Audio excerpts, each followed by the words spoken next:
My name is Emma Caldwell. I'm 28 years old, and for a long time, I honestly believed I had cracked the code to adulthood. Not the glamorous version people post online, the filtered soft life with iced coffees and spontaneous weekend trips, but the real one. The one where you wake up early, work hard, pay your bills, and still manage to put something away for the future. I was a social media marketer at Digital Pulse, a growing agency downtown, the kind of place that smelled like espresso and ambition. Glass-walled conference rooms, communal workstations, a break area stocked with everything from cappuccino pods to kombucha nobody actually liked, but everyone pretended to. My desk faced a wall of windows that made the city look like it was performing for me every morning. I'd been there 4 years, long enough to earn trust, long enough to be reliable, long enough that my supervisor had started saying things like, "If this next campaign lands, you're ready for the next step."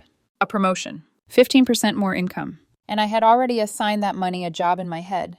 Savings, a down payment, freedom. Because that was my thing, plans, structure, control. I saved 20% of every paycheck like it was a religion. I tracked my spending. I built my future brick by brick and told myself I didn't need anyone's help. Which is why renting an apartment from my parents had felt safe. A rare win inside a family dynamic that usually made me feel like I was constantly auditioning for the role of good daughter. 5 years ago, when they bought an investment building, they offered me one of the flats at below market rent. I said yes, telling myself it was practical, that it was smart. And it was, until it wasn't. The apartment was a one-bedroom in a quiet neighborhood, close enough to downtown for a reasonable commute, far enough away that the city noise couldn't crawl into my bones at night. I made it mine in the slow, satisfying way you only can when you've paid for everything yourself. A plush sectional sofa I paid off over 6 months. A coffee table I bought at an estate sale and refinished with my own hands. Bookshelves lined with psychology texts, marketing books, and vinyl records I'd collected since college. My kitchen was small, but it was mine. High-quality appliances that turned cooking into comfort instead of chore. A Vitamix I splurged on after my first bonus. An espresso machine my boyfriend Ryan gave me last year, wrapped in paper that said, "For the woman who runs on caffeine and spite." Ryan had a dry sense of humor that made me laugh, even when I didn't want to. We'd been together a little over a year, steady, calm, the opposite of my family's emotional storms. He'd been burned before by his ex-girlfriend Tessa, the kind of woman who loved chaos as long as she wasn't the one cleaning it up. So when he saw my family tugging at me, he recognized the pattern immediately. He never told me what to do. He just asked questions that landed like small truths. "Do they treat Martha the same way they treat you?" he'd ask softly. I always had an answer ready. A justification. A joke. It's complicated. It always was. My younger sister Martha had been the sun in my parents' universe. The golden child. The one who could do no wrong, because somehow her mistakes were always framed as bad luck or hard times. When I worked part-time jobs in college to graduate with minimal debt, Martha went to a pricey private university, tuition fully paid, changed majors 3 times, took gap semesters that turned into gap years. Martha needed a car? They bought one. I needed a car? I got a loan. Martha lost her job? She moved back home rent-free. I got laid off early in my career. My parents offered me a loan, with interest, like they were a bank and I was a stranger. I didn't hate them. I didn't even hate Martha. But I'd learned something young. There were different rules in our house, and I wasn't writing them. So I built a life where I didn't need their approval to breathe. And for a while it worked. Then 2 weeks ago, Martha texted me out of nowhere. "Hey, how are you? Miss you." It was weird. We weren't the kind of sisters who texted "miss you." We were the kind who smiled politely at family dinners and then went back to separate lives. A day later, my mother called, voice already heavy with meaning. "Your sister's going through such a difficult time," she said. She and her boyfriend broke up, and she quit her job. She needs support right now. Family needs to stick together during hardships. I remember that sentence because it lodged in my chest like a warning flare. At the time, I nodded into the phone, told myself I was being compassionate, told myself it didn't involve me directly. The night before everything changed, I was in bed scrolling Pinterest, saving ideas for a summer kitchen backsplash. Something warm, something bright, like the future I kept promising myself. I fell asleep believing my life was stable. The knocking started at 7 o'clock a.m. on a Tuesday. I know because my alarm was set for 7:30 and the pounding yanked me out of sleep like an emergency. It wasn't a polite knock. It was urgent. demanding. Like whoever was on the other side believed they had the right to my door. Disoriented, hair exploding in every direction, I stumbled down the hall in my pajamas, expecting a package delivery or a maintenance issue. When I opened the door, I saw Martha. 2 huge suitcases, a duffel bag, a designer purse slung over her shoulder like a trophy. Her usually perfect hair was yanked into a messy ponytail. Her eyes were puffy, either from crying or from not sleeping. I couldn't tell. "Hey, sis," she said with a fragile little smile that didn't reach her eyes. "Surprise. I'll be staying with you for a while." For a second, I just stared. My brain refused to move fast enough to catch up with reality. "Martha, what are you doing here? It's 7 in the morning." She brushed past me, like the doorway belonged to her, and rolled her suitcase into my living room. "Mark cheated," she announced, like she was reading a headline, "with his coworker. After 2 years. And my boss at the boutique was being completely unreasonable about me needing time off, so I quit. I can't deal with a toxic work environment on top of heartbreak." I closed the door slowly, hands shaking, not from anger yet, but from the sudden feeling that my space had been breached. "I'm sorry," I said automatically, because that was my reflex. That's awful." Martha flopped onto my sofa, the one I'd paid for, the one I'd carefully protected, and sighed dramatically. "This place is perfect," she said, looking around like she was touring a hotel suite. "You've always had great taste, Allie." That childhood nickname made my stomach tighten. I hadn't been Allie in years. "Martha," I said carefully, "this is a 1-bedroom. There isn't space for you here. Why didn't you go to Mom and Dad's?" She waved a hand like I'd said something silly. "Their house is being renovated, remember? The guest room is torn apart. Besides, Dad snores like a chainsaw now, and Mom's on that health kick where she only keeps kale and quinoa in the house. I'd go crazy." I opened my mouth to argue, then my phone rang. "Mom." The second I saw her name, dread poured into my bloodstream. I answered, stepping into the kitchen so Martha wouldn't hear every word. "Emma," my mother said, not even bothering with hello. "Your sister's there, right? I want you to make her feel welcome. She's going through a very difficult time and she needs family support." "Mom," I said, keeping my voice low, "I understand she's hurting, but my apartment is too small. There's literally no space." "She can sleep on the couch," Mom snapped, like she'd been waiting to say it. "How long is this supposed to be?"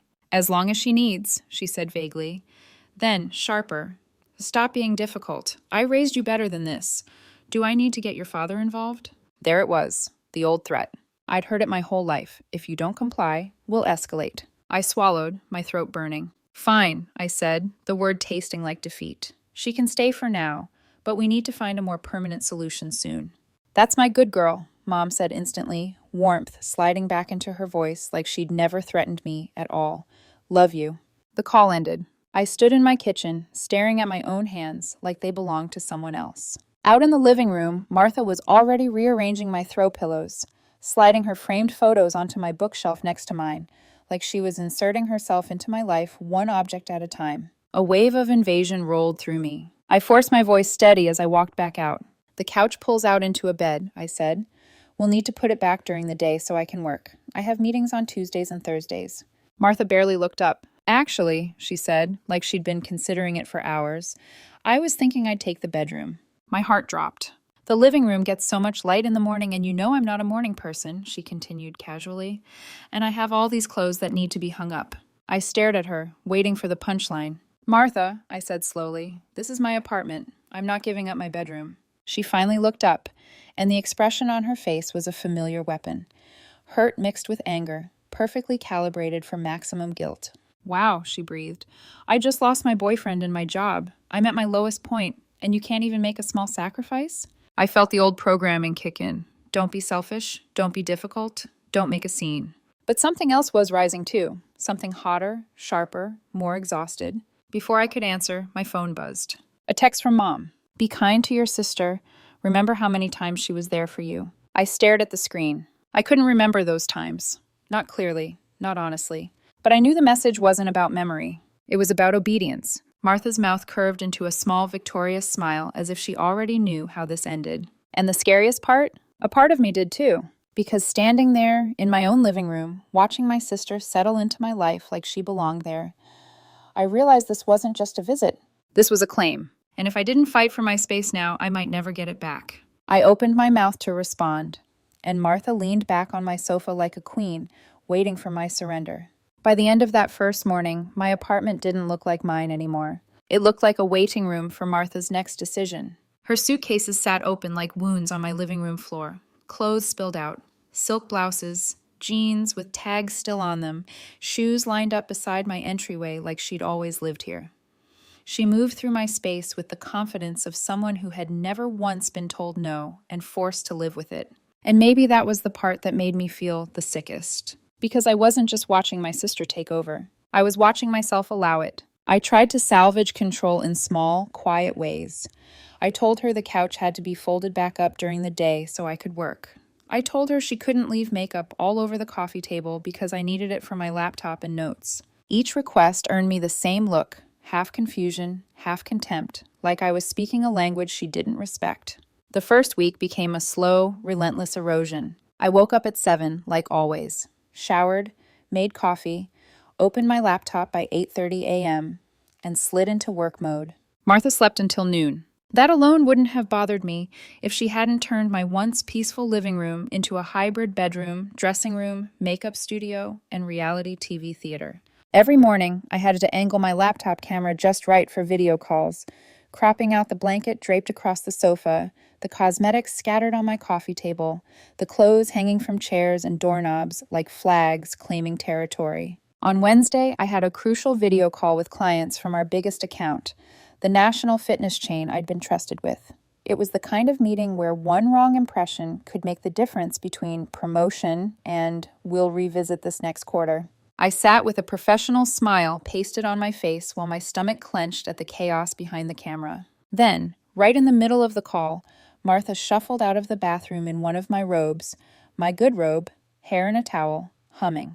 She didn't even realize she was on the edge of my frame until I made a frantic slicing motion with my hand, eyes wide. She paused, frowned, then mouthed, "What?" like I was inconveniencing her. My client asked a question about campaign timing, and my brain stuttered. I recovered, barely, but I could feel my confidence slipping like sand. When the call ended, I sat frozen at my desk, still smiling at nothing, as if my face didn't know the danger had passed. I walked into the living room and found Martha curled on my sectional, scrolling her phone like the world owed her entertainment.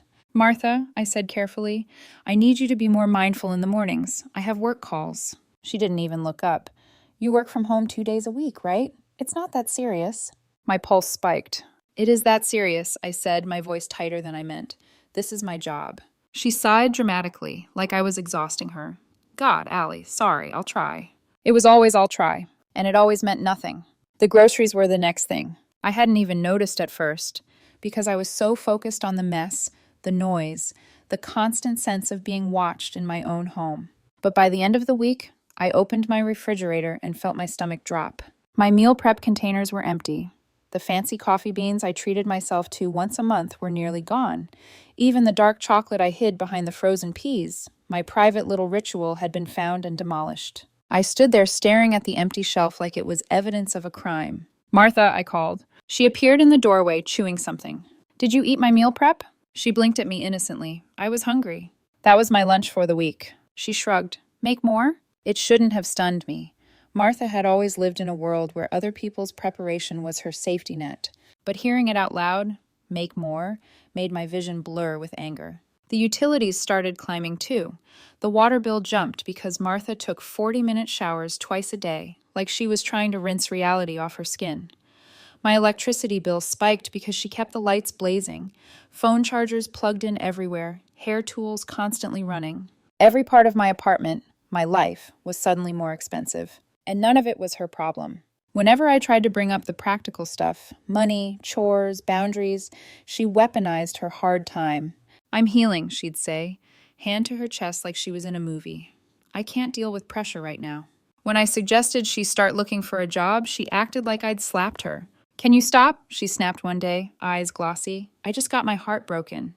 Then she'd order delivery with my account because she needed comfort food. I tried not to scream. The worst part was how my apartment started to feel smaller. Not physically, emotionally. The air felt crowded. My mind never fully relaxed. I'd catch myself holding my breath when I walked in the door after work, bracing for whatever Martha had shifted, eaten, borrowed, invited, or changed. I stopped inviting friends over because I was embarrassed. my once cozy sanctuary now looked like a stranger's apartment mid-breakdown. I canceled weekend plans because I was exhausted from the constant tension. And then my work began to suffer. It happened in tiny ways at first, forgetting to attach a file, taking too long to reply to emails, missing a minor deadline that would have been unthinkable for me even 6 months ago. Then, one Friday, I failed to meet a real deadline, the kind that matters. My manager, Clara, called me into her office, a glass cube that always made me feel like I was being studied. She didn't look angry. She looked concerned, which was somehow worse. "Emma," she said gently, "this isn't like you." I felt heat rush to my cheeks. "I know, I'm sorry." She leaned back. "Is everything okay at home?" A lie rose to my lips out of habit. "Yes, just busy." But the truth pressed against my ribs like something that needed to be released. "Family issues," I admitted. "My sister is staying with me temporarily, and it's been an adjustment." Clara nodded slowly. "Family can be complicated." Then she paused, and her tone sharpened, still kind but firm. "Just don't let it affect your work for too long. The Henderson account is too important." That night, I stayed late at the office, even though I didn't have to. I stared at my computer screen long after I'd finished everything, just to avoid going home. When I finally stepped into my apartment, the smell hit me first. French fries, perfume, and something sweet and artificial, like the air freshener Martha had plugged into the wall without asking. Lavender vanilla, a scent so strong it made my head throb. The TV was blasting. Martha was sprawled on my sofa in my favorite throw blanket, my blanket, laughing at some reality show. "Hey," she chirped, "you're home." I stared at her, and something inside me quietly cracked. Not dramatically, not loudly. Just a thin line snapping under too much strain. That weekend, I tried to handle it like an adult. Like myself. I wrote down basic rules on a piece of paper, because if I didn't have structure, I was going to drown. Quiet hours. Chores. Shared expenses. No borrowing without asking. No guests without notice. Fold the couch up during the day. Simple. Reasonable. On Sunday evening, I sat across from Martha at the coffee table and slid the paper toward her. "We need to talk about house rules." She glanced at it, then looked at me like I'd just delivered an insult. "Are you seriously giving me a roommate contract?" she scoffed. "I'm your sister, not some random person off Craigslist." "That's exactly why we need clear boundaries," I said, forcing my voice calm. "Because we're sisters. If we don't communicate, it gets messy." Martha laughed. Actually laughed. Then she leaned back, reached for the remote, and turned the volume up. "You've always been so uptight, Allie," she said, eyes glued to the screen. "Just relax. This isn't forever." I felt my jaw tighten. "How long is it then? Have you started looking for jobs? Apartments?" She exhaled loudly, like I was harassing her. "Can you stop pressuring me? I told you I'm processing my breakup. Besides, Mom and Dad said I could stay here as long as I need to." The sentence landed like a slap. My throat went dry. "Wait," I said slowly. "What exactly did Mom and Dad tell you?" Martha shrugged, still not looking at me. "Just that you had plenty of space, that you could use the company, and since they own the building, it's basically like staying with family anyway."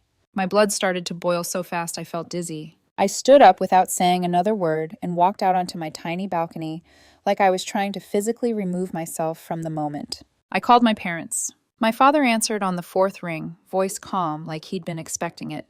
"Hello? Did you tell Martha she could move in with me indefinitely?" I asked, skipping every polite step my upbringing had trained into me. A pause. Then he sighed, long and heavy, like I was the problem. "Emma," he said, "your sister is going through a difficult time." "That's not an answer." "The apartment is plenty big enough for 2 people temporarily," he said, emphasizing the word like it was supposed to soothe me. "But it's not temporary," I snapped, before I could stop myself. "She has no plans, no job, no contributions. She's not respecting my space or my things." My father's tone hardened. "Your mother and I give you a significant discount on that apartment." There it was. The reminder. The leash. "Many people would be grateful," he continued. "You have a good situation. Don't make this into a bigger issue than it needs to be." I gripped the balcony railing so hard my knuckles ached. "I've paid rent faithfully every month," I said, voice shaking. "I've maintained the apartment, improved it. And now the arrangement is changing," he said, like he was discussing a business contract instead of my life. "Martha needs stability. Be the big sister. Give her time." Time? How much time? A month? A year? Forever? I hung up the phone and stared out at the street below, watching people walk by with grocery bags and headphones, living lives that didn't feel like cages. Behind me, through the thin glass door, I could hear Martha laughing at the TV. Light, carefree, like my distress was background noise. That was when I realized something that chilled me. My parents didn't see this as my home. They saw it as their property, a family asset. And I was just the responsible daughter they could pressure into making it work. I went back inside, forcing myself to breathe like I wasn't shaking. Martha looked up, smirking slightly, like she already knew the outcome. "Everything okay?" she asked, sugary. I stared at her, my sister, wearing my robe, wrapped in my blanket, sitting on my sofa like she'd always belonged there. And in that moment, a thought formed so clearly it scared me. If I don't do something soon, I'm going to lose more than my apartment. I'm going to lose myself. That night, I lay in bed while Martha's phone conversations drifted through the wall, laughing, gossiping, talking about parties like she wasn't unemployed and living off my life. Ryan texted me, "How's it going?" I stared at the screen for a long time before replying. "Bad, worse than bad. I feel trapped." A minute later, my phone buzzed again. "Do you want me to come over?" I almost said yes. But I didn't want him to see the mess. I didn't want him to see me like this, tired, frantic, ashamed. So I typed, "Not tonight, I'll be okay." The lie tasted bitter, because I wasn't okay. I was waking up inside my own home every day, feeling like a guest. And somewhere deep down, under all the guilt and conditioning and fear, something else was waking up too. Something quieter than rage. More dangerous. Resolve. The call from my father came exactly 1 month after Martha moved in. Not a text, not a casual check-in. A call. I knew something was wrong the moment I heard his voice. Measured, formal, almost businesslike. "Emma," he said, "your mother and I want to have a family discussion tonight. It's important that you and Martha are both present. We'll come by around 7. A slow, cold weight settled in my stomach. "What's this about?" I asked. "We'll talk tonight," he replied, already retreating behind authority. Then he hung up. I spent the rest of the workday barely functioning. I reread emails 3 times. I stared at spreadsheets without absorbing a single number.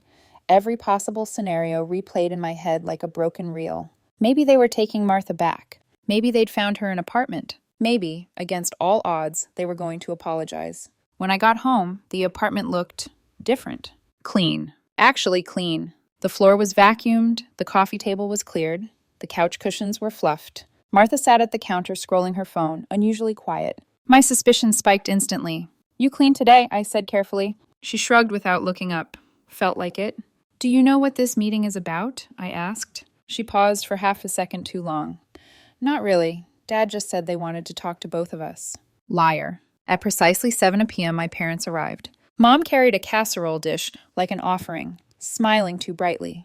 Dad walked in with a thin folder tucked under his arm. That folder made my chest tighten. We sat around my small dining table, the one I'd bought secondhand and refinished myself, while Mom served dinner like this was any other family evening. Dad cleared his throat and opened the folder. "Emma," he began, "as you know, your sister has been staying with you for the past month." I nodded, fingers clenched around my fork. "Given that this living arrangement appears to be working," he continued, "your mother and I believe it's time to make some adjustments."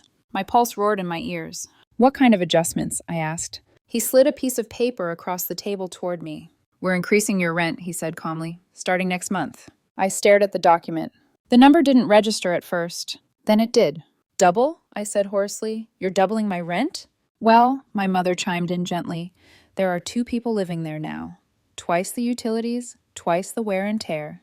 "But Martha isn't paying anything," I said, my voice rising despite my effort to control it. "She doesn't have a job."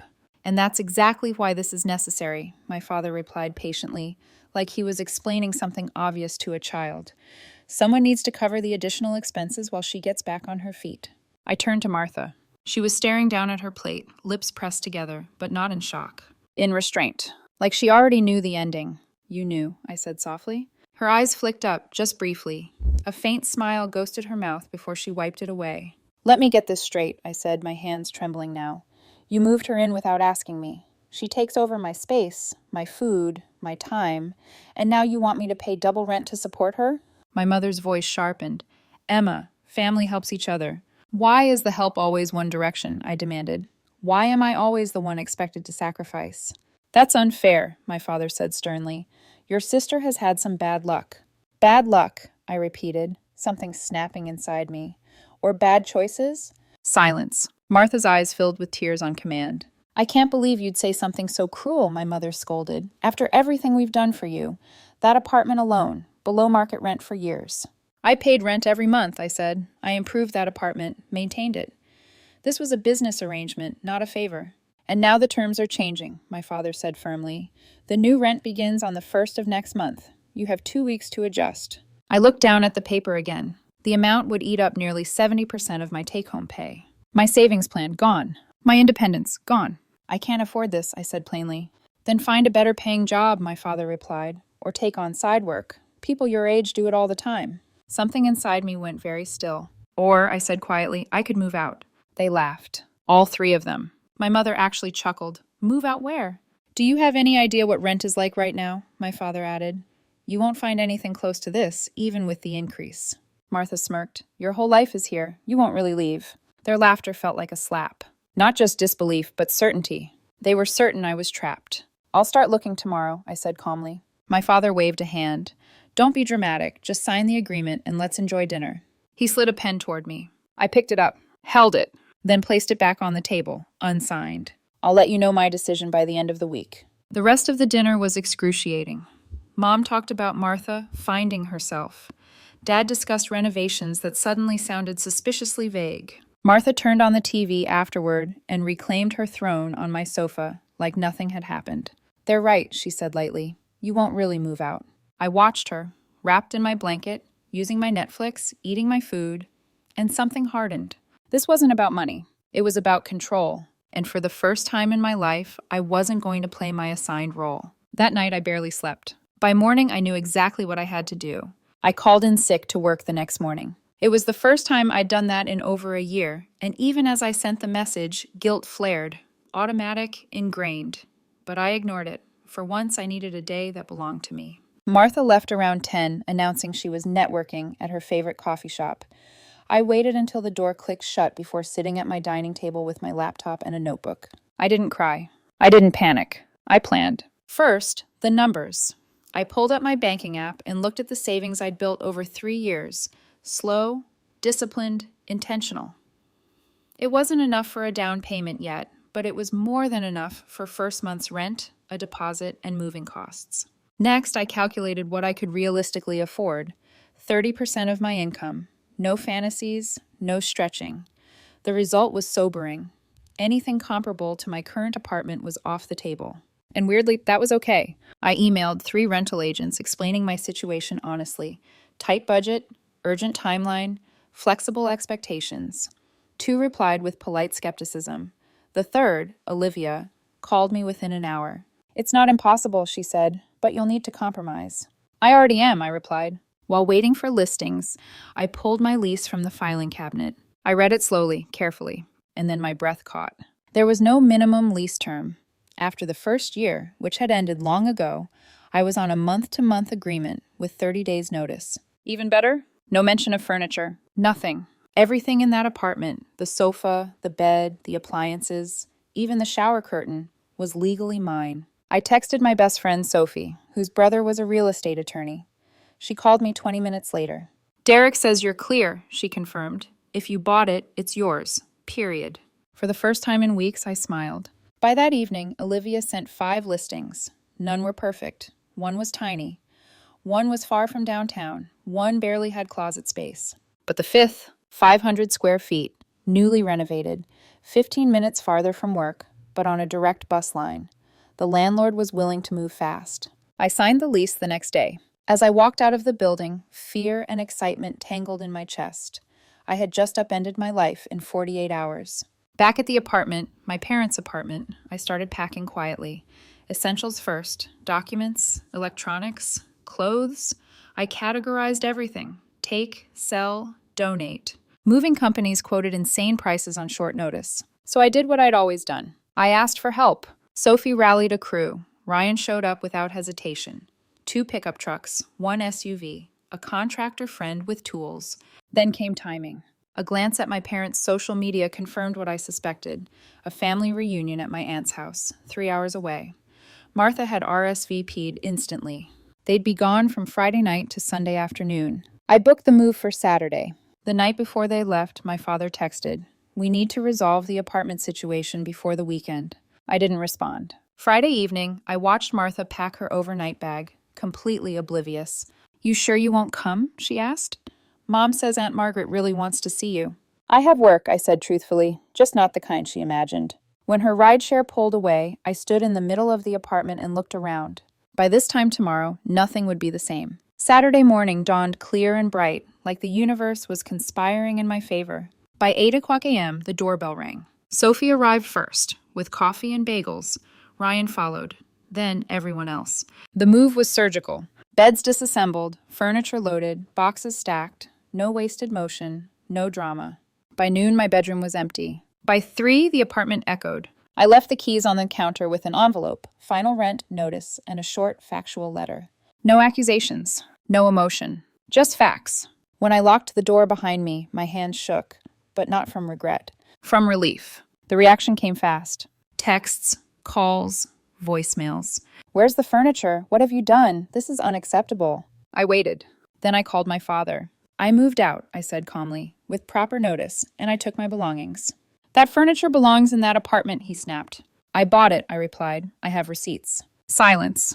"This is about your sister having nowhere to sleep," he said finally. "There are air mattresses," I answered, "or she can stay with you." Another silence. "I have a new place," I added. "It's smaller, but it's mine." When I hung up, exhaustion washed over me. But underneath it? Peace. For the first time, I hadn't folded. I'd disappeared from the role they wrote for me, and they had no idea what to do without me. The first night in my new apartment was painfully quiet. Not the empty, lonely kind, but the kind that lets you hear your own breathing again. I sat on the floor, surrounded by half-unpacked boxes, my back against the wall, eating pizza straight from the carton. My phone buzzed every few minutes, lighting up the dim room like a strobe. "Martha, Mom, Dad, Mom again." I didn't answer. For once, I let silence do the talking. When I finally listened to the voicemails, my mother was frantic, her voice high, almost hysterical. "Emma, what have you done? We came back to an empty apartment. This isn't funny. Call me immediately." My father's message followed, cold and controlled. "This behavior is unacceptable. You've violated your lease. Call me back before we take legal action." I waited until Ryan and Sophie had left, after hugging me like I'd survived something dangerous, before calling my father. "Explain yourself," he said the moment he answered. "I moved out," I replied evenly. "I gave notice. I paid the final month. I took my belongings." "That furniture belongs in the apartment," he snapped. "No," I said quietly. "It belongs to me. I bought every piece. The lease doesn't list furnished items." A long silence. "This isn't about legalities," he said at last.